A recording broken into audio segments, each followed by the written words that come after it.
frumoasă. E bună și îmi place să dansez. Iar Thomas, prietenul nostru, Eu am observat că dacă exersăm mult acasă, putem să reușim multe lucruri.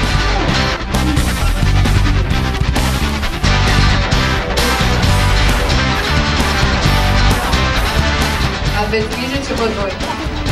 S-ar putea să vi se îndeplinească.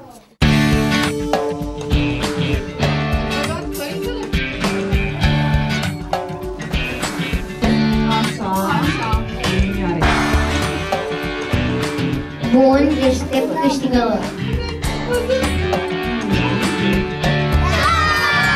De obicei, cine cade, câștigă.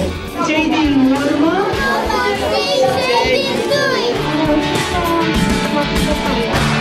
Foarte bine.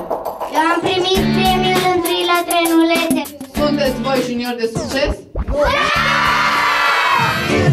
Acum că nu mai am nimic de ascuns, pot să o duc tot mai sus. Neapărat să atingi pe cineva și spunem, ești bun. Hai să încercăm.